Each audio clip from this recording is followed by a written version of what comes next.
Can launch control be beaten by a human? Launch control is amazing. It can use insane amounts of data and computing power to help you get the very best start possible. And today, I'm going to try to beat it. We could beat the computers. Come on, humans. I've done hundreds of competitive starts over my racing career, and I think I'm pretty good.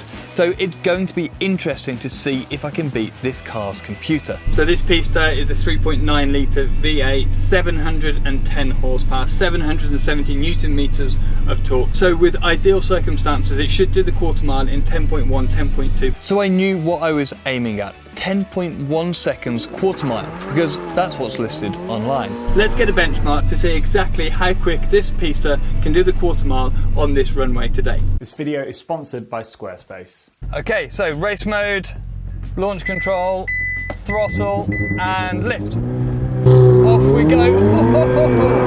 And everything's a little bit of a wobble there.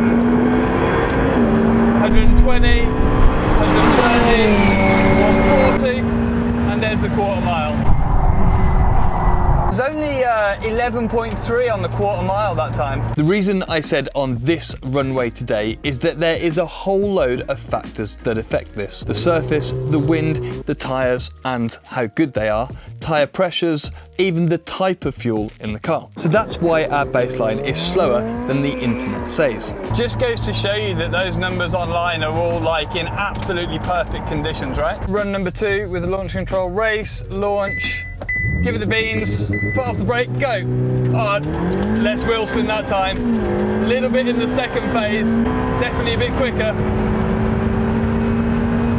A little bit quicker, 11.1, and still we're a full second off on the quarter mile. But you can feel the system taking over. There's a little bit of wheel spin towards the top end of first gear that time. So we need to explain what the car is doing with launch control on. It's essentially delivering the maximum amount of torque without overpowering the wheels, so it uses a whole host of sensors. This car has a turbocharger, so while I'm holding the brakes, the car is building boost so that it can deliver the most power on launch. Then the computer will hold the car at a set rev limit that the Ferrari engineers would have calculated to create the optimum power and torque for launch. Then the ECU, the engine control unit, is mostly using the wheel speed sensors on the rear 2 wheels for the rest. It can sense the moment a wheel is beginning to slip and then limit the power. And rather than me doing this with my apolite reactions, this system can do it in milliseconds. It does this with a dual clutch system, so the car can cut the power very, very quickly,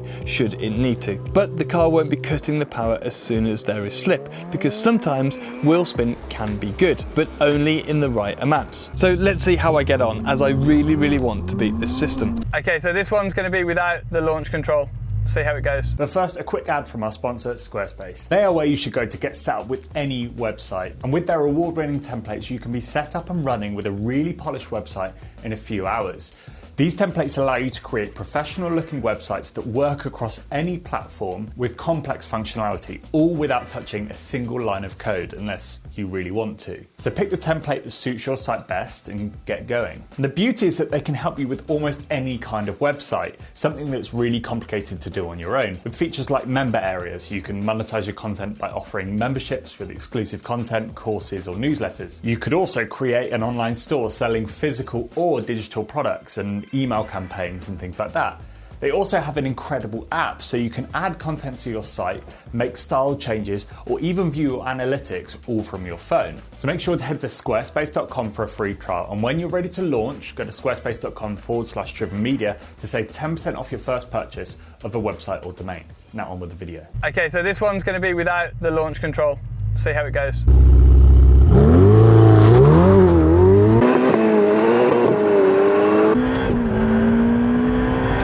A little bit too much wheel spin at the beginning. Not too bad though. 11.1. 11.1. That's surprising. I think I can beat it. I actually think I can beat it because I got too much wheel spin then. We could beat the computers. Come on, humans. I genuinely thought that the launch control was going to absolutely dominate my feel, because as a human, our reaction is still about 0.2 of a second. So I have to feel what's going on underneath me, and I'm using the audio, hearing how the engine is revving, feeling the traction that I'm getting. I then have to process that, and then I have to respond with how I move in and out of the accelerator or how I change gear. Okay, here we go. So flat, lift, go. Oh, was that too much? Was that too much? Come on! Oh, 11.11. So I've beaten the launch control. That was 11.11. Is the traction control doing any? It's all off. Everything's off. Everything's off. Yeah. Wow, nice. Sub 11 would be amazing. Come on.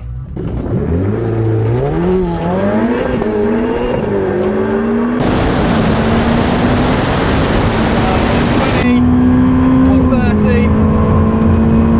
Yes! 10.99. Oh, there we go. 139.9 miles an hour as we went over the quarter mile there. Love this car. 10.99. No! Yeah, beat it. We're still, what, 0.8 of a second off what the quarter mile should be, but that is just because of the surface and the fact that it's full of fuel and lots of other different variables as well. Yeah. So yeah, I'm pretty happy with that. I think that's quite interesting. So there we go. And by the looks of it, I think I managed it as I applied a little more wheel spin than the system did. Only very, very slightly though. And I think that did help me get off the line a little bit better. You should check out this video where we tested if putting 8 wheels on a car actually makes it quicker. Thanks for watching, and I'll catch you in the next one.